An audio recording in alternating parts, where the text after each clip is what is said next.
The wallet trap. क्या आपके साथ भी ऐसा होता है कि 1 तारीख को आपकी सैलरी आती है और 10 तारीख आते आते आप सोचते हो कि ये सारे पैसे गए कहाँ? एक्चुअली हम सबके अंदर एक साहिल छुपा हुआ है। साहिल मेरा एक दोस्त है जिसकी उम्र 24 साल है और बैंगलोर में रहता है। वो कमाता है 80,000 रुपए, लेकिन आखिरी में अगर मैं पूछता हूँ तो उसके पास 1 रुपया तक नहीं बचता। तो मैंने उसे पूछ लिया कि यार तुम स्विगी और जोमेटो पे कितना पैसा खर्च करते हो? तो उसने बताया कि 2,000 रुपए, लेकिन एक्चुअल में पता है कितने थे? 6,000 रुपए। और हम सब यहीं पर गलती करते हैं। हम सबको लगता है कि हमें एक रुपए का अपना पता है, लेकिन एक्चुअल में हम फाइनेंशियल ब्लाइंडनेस के शिकार हो चुके हैं। हम बोलते हैं कि सब ठीक है, लेकिन इस सब ठीक के अंदर भी कुछ भी ठीक नहीं होता। तो आज हम साहिल के बैंक स्टेटमेंट का पोस्टमार्टम करने वाले हैं और बताने वाले हैं कि कैसे आप इस चीज को ठीक कर सकते हो और ज्यादा पैसा सेव कर सकते हो। लेकिन उससे पहले आपको एक रूल समझना बहुत जरूरी है, जो है 50-30-20 रूल। इसका मतलब यह है कि 50% आपको अपनी नीड्स पर स्पेंड करने हैं, मतलब की जरूरत है, और 30% आपको अपनी वांट्स पर खर्च करने हैं, मतलब की ख्वाहिशें पे, और 20% आपको अपने इन्वेस्ट करने हैं। तो इसी रूल के हिसाब से हम उनका स्टेटमेंट देखने वाले हैं। तो मैंने साहिल को बोला कि पिछले 3 महीने का आप अपना बैंक स्टेटमेंट निकालो और उसके बाद आपके जितने भी पैसे खर्च हुए हैं, चाहे वो 10 रुपए ही क्यों ना हो, उसको हम 5 कैटेगरीज में डिवाइड करने वाले हैं। तो सबसे पहले कैटेगरी है लाइफ इंफ्रास्ट्रक्चर।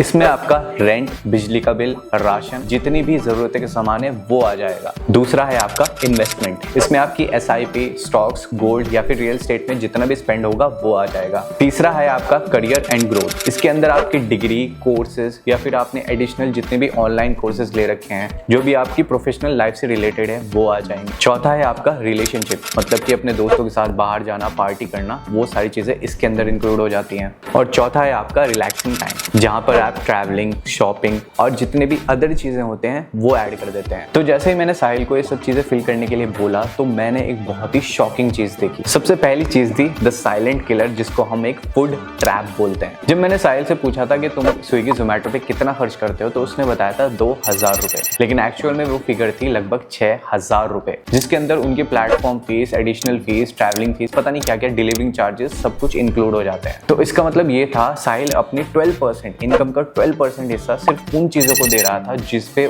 स्पेंड करने की कोई जरूरत नहीं थी और जो एक बहुत ही एडिशनल खर्चा था। दूसरा ट्रैप था द सब्सक्रिप्शन ट्रैप। दूसरी चीज जो मैंने साहिल से पूछी वो थी कि तुम एंटरटेनमेंट सब्सक्रिप्शन पे कितना खर्च करते हो, मतलब कि नेटफ्लिक्स, आपका डिज्नी हॉटस्टार या फिर जितने भी अदर प्लेटफॉर्म है, उस पे कितना स्पेंड होता है। तो साहिल ने बोला था 1,500 रुपए, लेकिन एक्चुअल में वो फिगर थी 3,400 रुपए। लेकिन सबसे फिजूल और सबसे गलत चीज जो उसके अंदर थी वो थी एक जिम की सब्सक्रिप्शन, जो उसने जनवरी में ली थी और वो सिर्फ 1 महीना जिम गया था और आज तक उसके पास जा भी नहीं पाया, और वो उसके बैंक से ऑटो डिडक्ट होते रहते थे। तो साहिल ने जब ये सब चीजें सुनी तो उसके अंदर हमने एक ट्रांसफॉर्मेशन किया और हमने उसको बोला कि तुम ना अपने पैसों को थोड़ा स्मार्ट स्पेंड करो, कंजूस मत बनो, लेकिन स्मार्ट स्पेंड करो। तो सबसे पहले हमने उन्हें बोला कि एक दिन, कोई भी एक दिन, सैटरडे, संडे, मंडे हो, उसमें तुम घर पर खाना बनाओ, तुम बाहर से खाना मत मंगवाओ। फिर किसी भी एक दिन तुम एक काम करो, चाहे वो ट्यूसडे हो या वेडनेसडे हो, तुम ओला उबर की जगह ऑटो लो, जहाँ पे 170 का खर्चा है वो 50 रुपए हो जाएगा। तीसरी चीज, वीकेंड पे जब भी तुम अपने दोस्तों के साथ बाहर जाते हो, तुम 800 की जगह 400 रुपए की जगह जाना प्रीफर करो। इससे क्या होगा कि वाइब दोस्तों के साथ आती है, ना कि जगह के हिसाब से। तो अगर तुम्हारे दोस्त अच्छे हैं तो तुम 400 रुपए में भी उतने ही खुश हो जाओगे। और चौथा, जो भी ये जिम की सब्सक्रिप्शन है, इसको सबसे पहले बंद करो, क्योंकि